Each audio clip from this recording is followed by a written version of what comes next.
നമ്മുടെ ആഭ്യന്തരമന്ത്രി രമേശ് ചെന്നിത്തല ദിവസം ചെല്ലുന്തോറും ആൾ കൂടുതൽ നിങ്ങളുടെ ഭാഷ പറഞ്ഞാൽ മാസമായിക്കൊണ്ടിരിക്കുകയാണ്. സ്റ്റാർ ആകുന്നു. സ്റ്റാർ ആവുകയാണ് അദ്ദേഹം, ഒരു രക്ഷയില്ല. അദ്ദേഹം അങ്ങനെ തകർക്കുകയാണ്. ആ ഓപ്പറേഷൻ തൂഫാൻ ആരംഭിച്ചപ്പോൾ അന്ന് പലരും വിമർശനമൊക്കെ ഉന്നയിച്ചിരുന്നു, ഇത് ഫലപ്രദമാകുകയോ മയക്കുമരുന്നുകാരെ അങ്ങനെ തകർക്കാൻ പറ്റുമെന്നൊക്കെ. പക്ഷേ ഇപ്പം നമ്മൾ കണ്ടാണ് അധ്യാപികമാർ വരെ ഇപ്പോൾ അകത്തായി. ഇന്നിപ്പോൾ നമ്മൾ കൊച്ചിയിൽ കൂട്ടത്തോടെ പിടിച്ചെടുത്ത വസ്തുക്കളെ നശിപ്പിക്കുന്നതിന് ഒരുമിച്ചിട്ട് കത്തിച്ചു. അതിൻ്റെ ഒരു വിജയത്തിൻ്റെ ഒരു ഇതിലായിരിക്കും രമേശ് ചെന്നിത്തല അടുത്ത പദ്ധതി പ്രഖ്യാപിച്ചിരിക്കുകയാണ്. ഓപ്പറേഷൻ വിസിൽ എന്ന് ചുരുക്കി പറയാം. Zero tolerance operation vigilance whistle എന്ന് പറയാം. ഇത് ഒരു വളരെ ബൃഹത്തായ പദ്ധതിയാണ്. കാരണം നമ്മുടെ നാട്ടിൽ ഈ മയക്കുമരുന്ന് പോലെ തന്നെ അതിനേക്കാളും മാരകമായി കൊണ്ടിരിക്കുന്ന ഒന്നാണ് ഈ അഴിമതി. ഉദ്യോഗസ്ഥന്മാർക്കും മറ്റും പൊതുപ്രവർത്തകരുടെയൊക്കെ തന്നെ അഴിമതി. ഈ അഴിമതി കണ്ടുപിടിക്കുന്നതിന് വേണ്ടിയാണ് ഈ പുതിയൊരു സംവിധാനവുമായി ഇപ്പോൾ രമേശ് ചെന്നിത്തല രംഗത്തെത്തിയിരിക്കുന്നത്. പുതിയ ക്യാമ്പയിൻ. അതായത് ഇതിലും പൊതുജനങ്ങൾക്കും ഇതിൽ പങ്കാളികളാകാം. അതായത് 1064 1064 എന്ന നമ്പർ ശ്രദ്ധിക്കുക. 1064 ഈ നമ്പറിൽ വിളിച്ച് ജനങ്ങൾക്ക് പരാതി അറിയിക്കുക. അങ്ങനെ നമുക്ക് ഏതായാലും ഒരു ടോൾ ഫ്രീ നമ്പർ ആകുമ്പോഴത്തേക്ക് നമ്മുടെ വിവരങ്ങളും അത്ര സീക്രട്ടായിട്ട് തന്നെ. അപ്പം അത്തരത്തിൽ പൊതുജനങ്ങളെ കൂടി ഇതിന്റെ ഭാഗമാക്കിക്കൊണ്ടാണ് ഇത്തരം ഒരു പദ്ധതി നിലവിൽ പ്രഖ്യാപിച്ചിരിക്കുന്നത്. അപ്പോൾ എനിക്കിതിൽ തോന്നിയിട്ടുള്ള ഒരു സംശയം, സ്വാഭാവികമായും നമ്മൾ പൊതുവെ എന്നും പറയുന്നതും ഒരു യാഥാർത്ഥ്യം, കോൺഗ്രസിനുള്ളിൽ നല്ലൊരു ശതമാനം അഴിമതിക്കാരുണ്ട്. അത് നമ്മൾ എത്ര ആരോപണമാണെന്ന് പറഞ്ഞ് ഒരിക്കലും തള്ളിക്കളയാൻ പറ്റുന്ന ഒരു കാര്യമല്ല. അപ്പോൾ പ്രത്യേകിച്ച് ഭരണത്തിൽ കൂടി വന്ന സ്ഥിതിക്ക് കോൺഗ്രസ് പാർട്ടിയെ കൂടി ബാധിക്കുന്ന ഒരു വിഷയമാണ് ഈ ഒരു അഴിമതിക്കെതിരെയുള്ള പോരാട്ടം എന്ന് പറയുമ്പോൾ അത് പാർട്ടിയെ കൂടി ബാധിക്കും. അപ്പോൾ ഇതിന്റെ ഭാവി എന്തായി തീരുമെന്ന് ചേട്ടൻ കരുതുന്നു? അല്ല, ഇത് ഫലപ്രദമായി രമേശ് ചെന്നിത്തല ഓപ്പറേഷൻ തൂഫാൻ നിൽക്കുന്നത് പോലെ തന്നെ ബോൾഡായിട്ട് നിൽക്കുകയാണെങ്കിൽ ഇത് വിജയകരമാക്കാൻ പറ്റും. കാരണം ജനത്തിന് ഭയം കാണും. ഇനി അഴിമതി നടത്താൻ ഇറങ്ങുന്ന ആൾക്ക് ചെറിയൊരു ഭയം കാണും. നമ്മളെ മയക്കുമരുന്ന് കച്ചവടക്കാർക്ക് ഇപ്പോൾ നന്നായിട്ട് വരയിൽ ഉറങ്ങിയിട്ടുണ്ടെന്ന് മനസ്സിലായല്ലോ. എല്ലാവരും 4 വഴിക്ക് നെട്ടോട്ട് ഓടാണ്, എന്നിട്ട് ഓടിച്ചിട്ട് പിടിക്കുകയല്ലേ. ഇതുപോലെ ഒരു ശക്തമായ നിലപാടുമായി മുന്നോട്ട് വന്നാൽ വിജയിക്കും. പക്ഷേ ഇതിൽ ചെറിയ പ്രശ്നങ്ങളുള്ളത് നമ്മുടെ നാട്ടിലെ സാധാരണക്കാരെ സംബന്ധിച്ചിടത്തോളം കൈക്കൂലി ഒരു സാധാരണ ആചാരമായി കണക്കാക്കുന്ന ആളുകളുണ്ട്. ഇപ്പോൾ സർക്കാർ ഓഫീസിൽ അവർ അത്യാവശ്യം ചെല്ലുമ്പോൾ അവിടേക്ക് പറയാം അവൻ 500 രൂപ വേണമെന്ന് പറഞ്ഞാൽ എന്നാൽ പിന്നെ 500 രൂപ കൊടുത്ത് കാര്യം സാധിച്ചാൽ മതിയല്ലോ എന്ന് ചിന്തിക്കുന്ന ഒരുപാട് ആളുകളുണ്ട്. അവരെ അത്തരക്കാർ ഇനിയും നിർബാധം തുടരുക തന്നെ ചെയ്യും. പിന്നെ ഉള്ളത് പലപ്പോഴും സംഭവിക്കാറുള്ളത് ഈ വലിയ തുക ചോദിക്കുന്നവരാണ് പലപ്പോഴും നമ്മൾ ഈ വിജിലൻസിനെ കൊണ്ട് നമ്മൾ പിടിപ്പിക്കുന്നത്. 20,000 50,000 1 ലക്ഷമൊക്കെ ചോദിക്കും. അപ്പോൾ പലരും ചെന്ന് വിജിലൻസിനെ ബന്ധപ്പെടുകയും ആ വിജിലൻസ് ഒന്ന് വരെ പിടികൂടുകയൊക്കെ ചെയ്യുന്ന ഒരവസ്ഥ ഉണ്ടാകും. പക്ഷേ ഇത് ജനങ്ങൾ ആ ഒരു ചിന്ത മാറ്റി, എനിക്ക് എന്ത് വന്നാലും വേണ്ടില്ല 500 രൂപ കൊടുക്കുക, എൻ്റെ കാര്യം കണ്ടാൽ മതി എന്നുള്ള ആ ചിന്ത ഒന്ന് മാറിയാൽ അത് ഇതിനേറെ ഗുണം ചെയ്യും. അതൊരു സത്യമല്ലേ. പിന്നെ നമ്മൾ മറ്റൊരു വശം കൂടി നോക്കിയാൽ അദ്ദേഹം പ്രഖ്യാപിച്ചിരിക്കുന്ന പദ്ധതി ഓപ്പറേഷൻ കുബേര, അദ്ദേഹത്തിന്റെ ഈ മുൻപ് ബ്ലേഡ് പലിശക്കാർക്കെതിരെ എടുത്തത് അത് വിജയകരമായിരുന്നു. പക്ഷെ അതിൽ സംഭവിച്ച ഒരു പ്രശ്നം, ഒരിക്കലും എൻ്റെ ഒരു സുഹൃത്തിന് പോലീസ് ഒരിക്കൽ പറഞ്ഞൊരു കാര്യം അതുമായി ബന്ധപ്പെട്ട് ചില ആളുകൾക്ക് പറ്റിയതെന്ന് വെച്ചാൽ കടം വാങ്ങിക്കും.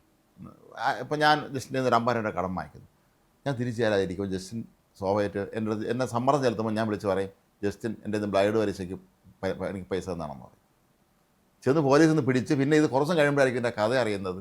ഇയാൾ ബ്ലൈഡൊന്നുമല്ല, പൈസ കൊടുത്തിട്ട് ഇവൻ തിരിച്ചു കൊടുക്കാത്തതുകൊണ്ട് നമ്മൾ നിർബന്ധിച്ചപ്പം അവൻ കൊണ്ട് പരാതി കൊടുത്തതാണെന്ന് പറയും. അങ്ങനെ സംഭവം അങ്ങനെ ഉണ്ടായിട്ടുണ്ട്.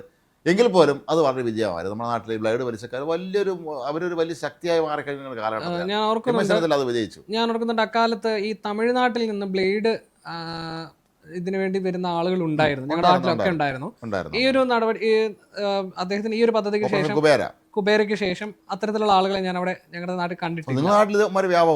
ഉണ്ടായിരുന്നു. അതായത് വ്യാപകം എന്ന് പറയില്ല, ഇങ്ങനെ ഇതിന്റെ വരുന്ന ആളുകൾ കുറച്ചുപേരുണ്ടായിരുന്നു. അങ്ങനെയുള്ളവരെ ചുരുക്കം രാവിലെ 900 രൂപ കൊടുത്തിട്ട് വൈകുന്നേരത്ത് 1000 രൂപ തിരിച്ചു കൊടുക്കണം, അങ്ങനെയല്ല.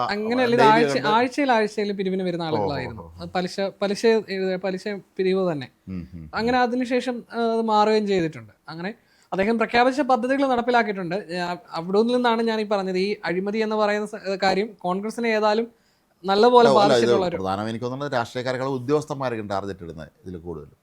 ഈ രാഷ്ട്രീയക്കാർ കൈക്കൂലി വാങ്ങിക്കുന്ന അവർക്ക് വേറെ ഓപ്പറേഷൻസ് ഉണ്ടല്ലോ, അവരത് വഴി. സർക്കാർ ഉദ്യോഗസ്ഥർ പിന്നെ അങ്ങനത്തെ പരിപാടികൾ കുറവാണ്. ഇപ്പം നമുക്കെന്ന് പറയുമ്പോൾ നമ്മുടെ നാട്ടിൽ CPI നേതാക്കന്മാരെല്ലാവരും ഗൾഫിലാണ് അവരെ പൈസ സ്വീകരിക്കണമെന്ന് പറയും. പൊതുവെ വിദേശ രാജ്യങ്ങളിലാണ് പൈസ അക്സെപ്റ്റ് ചെയ്ത് അവിടെ ആരെങ്കിലും ബുദ്ധിനെ കൊണ്ട് നിർത്തി NRI അക്കൗണ്ട് തുടങ്ങി അതുവഴി കറങ്ങി ഇനി വരണമാണ് അവരുടെ രീതി എന്ന് പറയും.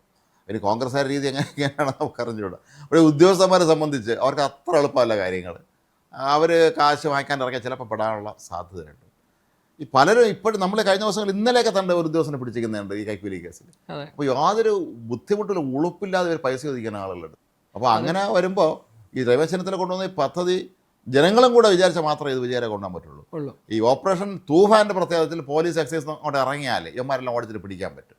ഇത് ജനങ്ങളുടെ ഭാഗത്തു നിന്നുള്ള വലിയൊരു തോതിലുള്ള സഹകരണം കൂടെ വേണം. നിവിൻ പോളിയാണെന്ന് തോന്നുന്നില്ലേ, നടൻ നിവിൻ പോളി ബ്രാൻഡ് അംബാസിഡർ ആയിട്ട് നിവിൻ പോളിയാണ് തിരഞ്ഞെടുത്തിരിക്കുന്നത്.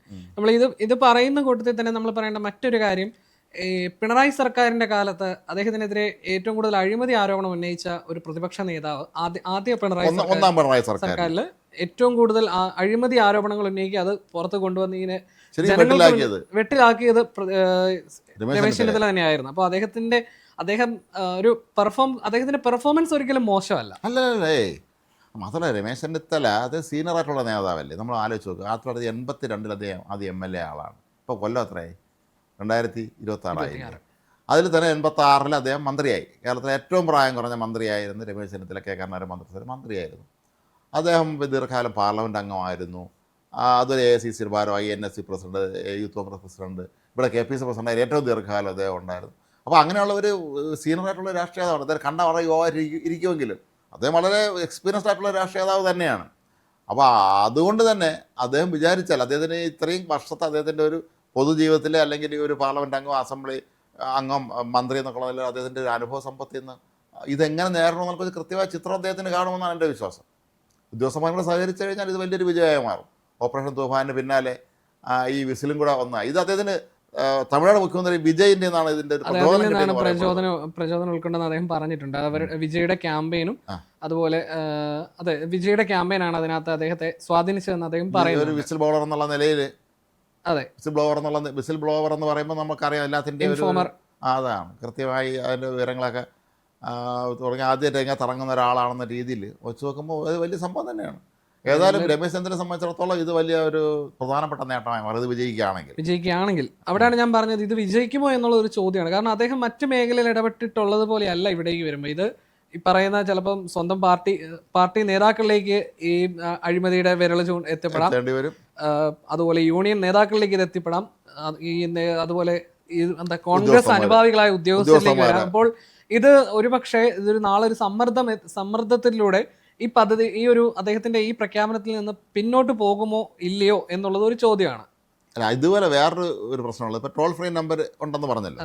ഈ ടോൾ ഫ്രീ നമ്പറിൽ ഇരിക്കുന്ന ആൾ നേരിടാൻ പോകുന്ന വലിയൊരു പ്രതിസന്ധി, ഈ നാട്ടിലുള്ള ആളെല്ലാം അവനോട് വിരോധമുള്ളവരെ പേര് വിളിച്ചത് അഴിമതിക്കാരനാണെന്ന് വിളിച്ചു പറയും. അതങ്ങനെ ഒരു അപകടകരമായ നമുക്കറിയാം നമുക്കിവിടെ ഒരു പുതു ഫോണുണ്ട്. ആ ഫോണിലേക്ക് പല ആളുകളും വിളിച്ച് വാർത്ത തരാറുണ്ട്. പക്ഷേ നമുക്ക് പലപ്പോഴും മനസ്സിലായിട്ടുള്ള കാര്യം, ഏതോ ചില പർട്ടിക്കുലർ ആളുകളുടെ വ്യക്തി വൈരാഗ്യം തീർക്കാൻ വേണ്ടി ഇവർ വിളിച്ച് പറയുന്നത്. നമ്മൾ തിരിച്ച് വരെ വിളിക്കുമ്പോൾ ഇവർ പലപ്പോഴും ഫോൺ എടുക്കാറില്ല. ഈ ആളുകൾ പലപ്പോൾ ഫോൺ എടുക്കാറില്ല. നമ്മൾ അന്വേഷിച്ച് നോക്കുമ്പോൾ ചിലപ്പം ഇവർ യാതൊരു തെളിവുമില്ല, വെറുതെ ഒരുത്തിനിട്ടൊരു ഇന്നോട്ട് ഒരു പാര എന്നുള്ള രീതിയിൽ ഒരുപാട് ആൾ വിളിച്ചു വരുന്നുണ്ട്. അപ്പോൾ ഈ ഫോൺ നമ്പറിലേക്ക്, ഈ 1067 എന്നുള്ള ഈ ഫോൺ നമ്പറിലേക്ക് നാട്ടുകാരെ വിളിക്കാൻ ഒരു ടോൾ ഫ്രീ നമ്പർ എന്ന് പറയുമ്പോൾ അത് നന്നായിട്ട് അത് ആ വന്ന കോളുകൾ വളരെ വിശദമായി വിശകലനം ചെയ്തിട്ട് മാത്രമേ അതിന് ഒരു നടപടിയെടുക്കാൻ പറ്റുള്ളൂ. അല്ലെങ്കിൽ അവിടെ പോലീസുകാർക്ക് ഇരിക്കപ്പുറത്ത് കാണൂല, ഫുൾട്ടേ അവർ വിളിക്കും. ഈ പലരും വളരെ കൺവിൻസിംഗ് ആയിട്ട് കള്ളം പറയും. നമുക്കെന്നെ ചില സംഭവങ്ങൾ സത്യമാണെന്ന് തോന്നിയിട്ടുണ്ടല്ലോ. നമ്മൾ പിന്നെ അന്വേഷിക്കുമ്പോൾ തട്ടിപ്പ് പരിപാടിയായിരുന്നു എന്നുള്ളത്. അത് നമുക്ക് ഇതിനോട് ചേർത്ത് പറയുന്നതാണ് മന്ത്രി എം ലിജുവിന്റെ കഴിഞ്ഞ ദിവസത്തെ ഒരു പ്രസ്താവന, എക്സൈസ് ഉദ്യോഗസ്ഥന്മാർ ഇതുപോലെ കൈക്കൂലി വാങ്ങുന്നു എന്നുള്ളത്. അദ്ദേഹം അപ്പം ഇങ്ങനെ വിവിധ തലങ്ങളിൽ, സർക്കാരിന്റെ വിവിധ തലങ്ങളിൽ ഇത് നല്ല രീതിയിൽ തന്നെ ചില പ്രത്യേക വകുപ്പുകൾ ഇതിന് സ്പെഷ്യലൈസ് ചെയ്ത് വകുപ്പ് എന്ന് പറയുന്നില്ല, കൈക്കൂലിക്ക് സ്പെഷ്യലൈസ് ചെയ്ത ചില വകുപ്പുകൾ പോലും ഉണ്ട്. അങ്ങനെ പണ്ട് ഒരു മനോരമ പത്രത്തിൽ ഇൻ്റർവ്യൂവിന് പോയി ഞങ്ങളുടെ സീനിയർ പഠിച്ച ഒരാൾ, അദ്ദേഹത്തിന് ഇങ്ങനെ കിട്ടുന്ന വകുപ്പിൽ ഉദ്യോഗസ്ഥനായി ജോലി കിട്ടിയതിന് ശേഷമാണ് അദ്ദേഹം ഇൻ്റർവ്യൂവിന് വിളിച്ചത്. അപ്പോൾ അവിടെ ചെന്നപ്പം ഇൻ്റർവ്യൂ ബോർഡിൽ K. മാത്യു സാർ തന്നെയാണ് അദ്ദേഹം ഉണ്ടായിരുന്നത്. അപ്പോൾ അദ്ദേഹം ചോദിച്ചു വന്നു, നിങ്ങൾക്ക് ഒരു മാസം കിട്ടുന്ന അതിൻ്റെ കാലഭാഗം പോലും തരാൻ നമുക്ക് ഇവിടുത്തെ ഇത് കഴിയില്ലല്ലോ. മനോരമയിൽ ശമ്പളമല്ലേ ഉള്ളൂ, ഇവിടെ കിമ്പളമാണല്ലോ പ്രധാനം. അപ്പോൾ അത് അന്ന് പുള്ളി ഇങ്ങനെ തമാശയ്ക്ക് പറയുമായിരുന്നു. അദ്ദേഹം പക്ഷേ ഈ പറഞ്ഞ ആൾ കൈക്കൂലിക്കാരനായിരുന്നില്ല എന്നുള്ള വേറെ സത്യം. അദ്ദേഹം പറഞ്ഞു, ഞാൻ കൈക്കൂലി വായിക്കുന്ന ആളല്ല എന്ന് പറഞ്ഞു. അപ്പോൾ എന്തായാലും സർക്കാർ ജോലി ഉള്ളതുകൊണ്ടായിരിക്കും അദ്ദേഹത്തിന് ആ ജോലി കിട്ടിയിട്ടില്ലായിരുന്നു. അപ്പോൾ ഇതുപോലെ നമ്മുടെ നാട്ടിൽ ഈ അഴിമതി, പല ഉദ്യോഗസ്ഥന്മാരുടെയും ഇവർ ഇത്രയും വലിയ വീട് വയ്ക്കുന്നതിൻ്റെയും കാർ വാങ്ങുന്നതിൻ്റെയും വിദേശയാത്ര നടത്തുന്നതിൻ്റെ ആഡംബര ജീവിതം നയിക്കുന്നത്, മക്കൾ പഠിക്കുന്ന സ്വാശ്രയ കോളേജുകളിൽ ഇതിനുള്ള വരുമാനം എവിടെ നിന്നാണെന്ന് നമ്മൾ പലരും അത്ഭുതപ്പെടാറുണ്ട്. ഇത് പിടിക്കുന്നതിൽ എല്ലാം ഈ വൻ മീനുകളാണ് പലപ്പോഴും രക്ഷപ്പെട്ടു പോകാറുള്ളത്. അതെ. ഈ ചെറിയ നെത്തോലിമാരാണ് ആത്തായി പോകാറുള്ളത് പലപ്പോഴും. അതാണ് അത് സത്യം.